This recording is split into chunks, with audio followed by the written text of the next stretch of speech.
Recent discoveries in America have uncovered something astonishing. A culture who mined and worked metal over 10,000 years ago. But that date just doesn't make sense. That's far earlier than metallurgy appears in Europe, and possibly earlier than anywhere else in the world. But the mystery goes even deeper, because no one knows where all this metal went. Hi guys, welcome back. If you're new here, my name is Michael. I have a degree in ancient history, and on this channel, we discuss the unexplainable mysteries of our past. Let's get into it. There are ancient copper mines in North America, so large they rival 19th century industrial operations. Except they weren't dug by farmers or by settled societies. No, they were created by Native American populations nearly 10,000 years ago. It's a truly groundbreaking discovery, and once you follow the evidence far enough, it challenges the entire story we tell ourselves about how civilization advances. Traditionally, everyone has always thought that prehistoric North America was a world of small, mobile groups. People following herds, making camp and moving on. Hunter-gatherers using stone tools and moving with the seasons. No cities, no agriculture, and certainly no advanced technology. And it's easy to see why, because that matches the model of how technology develops. Metallurgy requires time, labor, and coordination. And historically, that coordination came from one thing: agriculture. This is because you need stable food supplies. Those supplies support larger populations, and larger populations let people specialize. Specialization is what makes complex technology like mining possible, because when you don't have to hunt your own dinner, you can spend years learning how to work copper. It's a pattern you see in Mesopotamia, in Egypt, in the Indus Valley. Everywhere you look, agriculture came first, then copperworking, then bronze and iron. Yet, the mines we're talking about, the old copper culture, started in the Great Lakes region of North America, around Lake Superior, in what's now Michigan, Wisconsin, and parts of Ontario. And when archaeologists first uncovered evidence of large-scale copper mining there, they found something crazy: industrial-scale extraction. We're talking massive, coordinated operations and organized labor on a scale you just wouldn't expect. But this is rugged territory, dense forests, rocky shorelines. For much of prehistory, especially in the early Holocene, the Great Lakes region posed serious challenges for agriculture. Cooler climates, shorter growing seasons, and highly variable post-glacial environments meant people relied primarily on hunting, fishing, and foraging. The climate made it very hard for prehistoric people. The soil was poor and the winters were brutal. You just couldn't rely on crops. So, these groups supposedly stayed mobile. They followed game, they fished the lakes, they gathered wild plants, they moved with the seasons. Yet, somehow, while living that way, they also ran an industrial mining operation.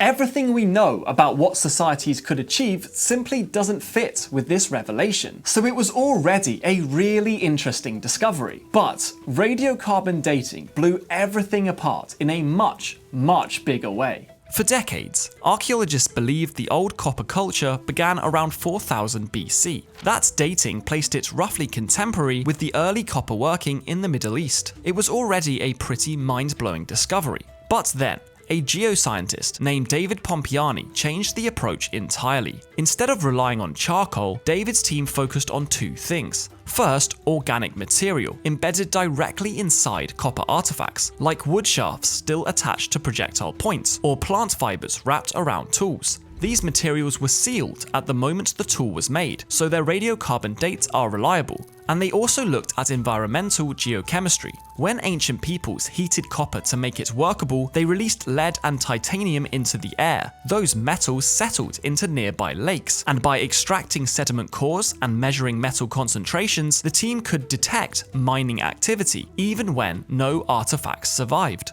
And the results were staggering. Lead pollution appears in lake sediments as early as 8,000 years ago, and when the team ran a statistical analysis on 53 radiocarbon dates, the timeline shifted again. Now we know the old copper culture perhaps began as early as 9,500 BC, over 12,000 years ago. That makes it among the oldest metallurgical traditions on Earth.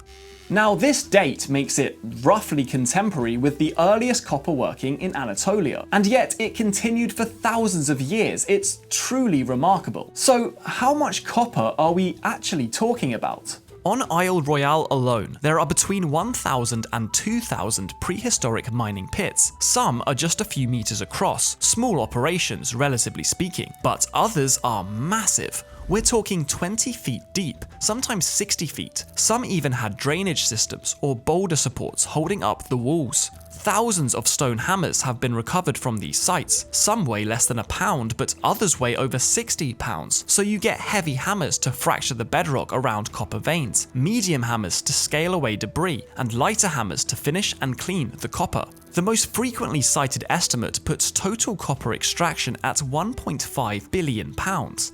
That figure is debated, some think it's too high, but even conservative estimates suggest hundreds of millions of pounds. For context, industrial mining operations in the same region during the 1870s and 1880s extracted roughly 500 million pounds, and they had steam engines, railways, explosives, all to make the job much easier. Yet all these people apparently had were stone hammers. So when you think of it like that, the scale is just absolutely mind-blowing. How did they achieve this? How is this possible?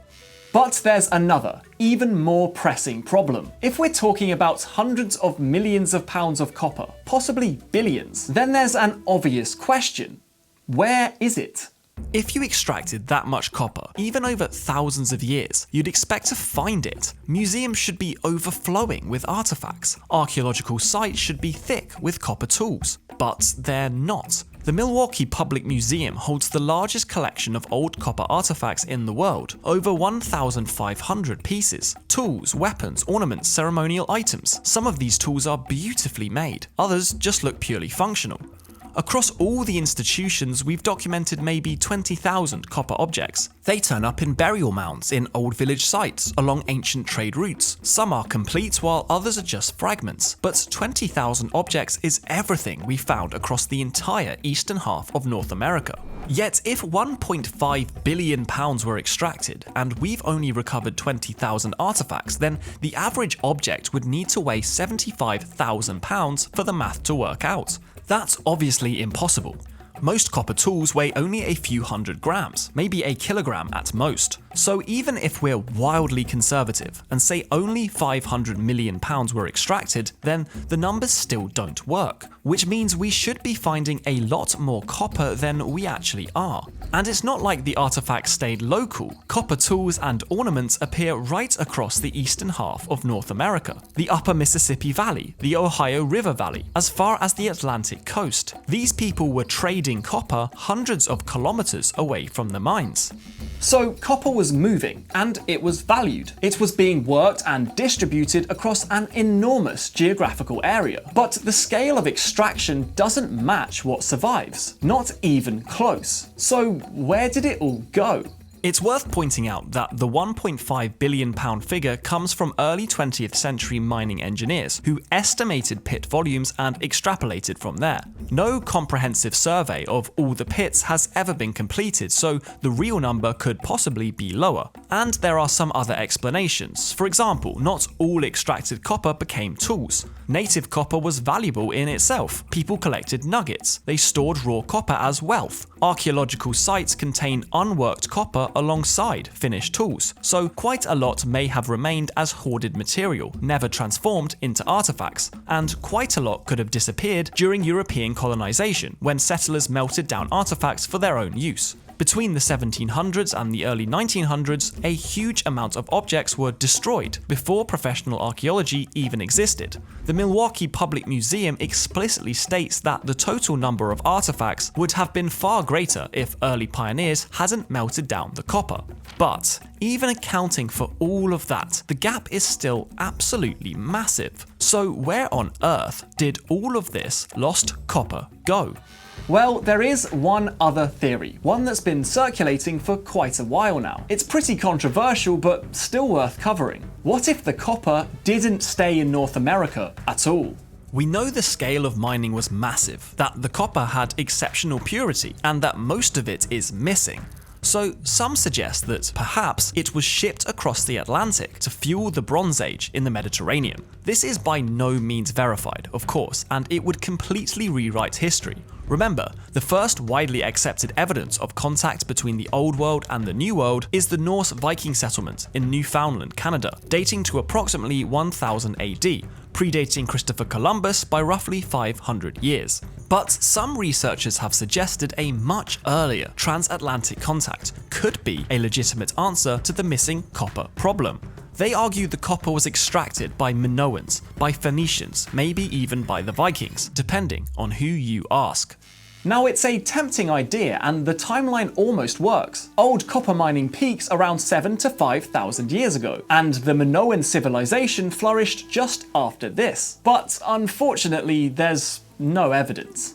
Lead isotope analysis is the definitive way to trace where copper came from. Every copper deposit has a unique geochemical signature. Lake Superior copper has its own distinct fingerprint, and despite decades of searching, that signature has never been found in any Old World artifact. The Uluburun shipwreck gets cited constantly. It carried 354 copper ingots when it sank off the Turkish coast. But isotopic analysis proves these ingots came from Cyprus, not from Lake Superior. Which kind of makes sense when you think the ship was only 200 miles from Cyprus, but it was thousands of kilometers from Michigan. There are no immediate ports, no shipwrecks carrying Lake Superior copper, no Minoan pottery at mining sites, and no genetic markers linking Mediterranean populations to the Great Lakes. All of this means that mainstream archaeology has moved on.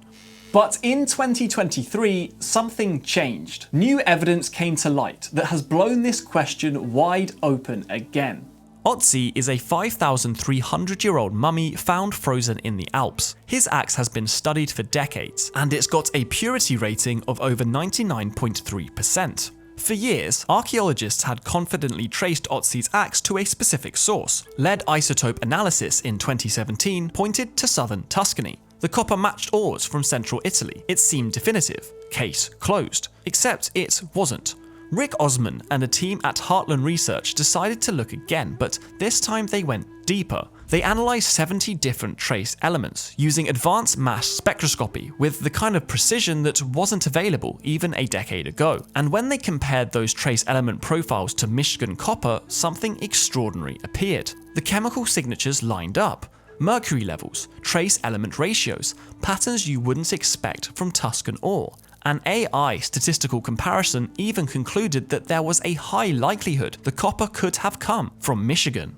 Now let's be very clear about what we're looking at here. This study hasn't been fully peer-reviewed. The data is still being authenticated, so we can't treat this as settled fact. But if it holds up, if the authentication confirms it, then we are looking at something extraordinary, because it would mean that Bronze Age Europeans would have access to Lake Superior copper, and the implications of that would be massive.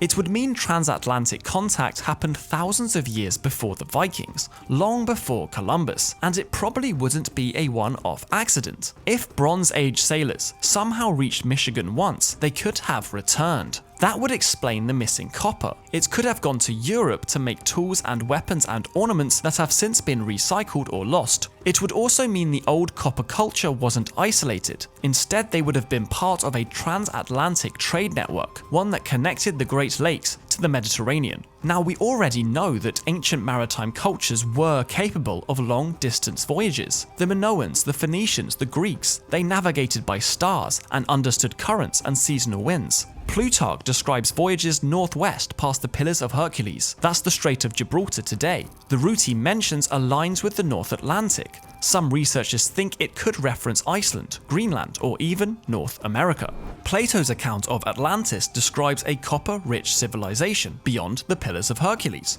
Now, of course, Atlantis is thought of as myth, but myths sometimes preserve fragments of real knowledge. And the maritime capability was there, the navigational knowledge was there, and the demand for high-purity copper was absolutely there. The question has always been whether anyone actually did make this crossing.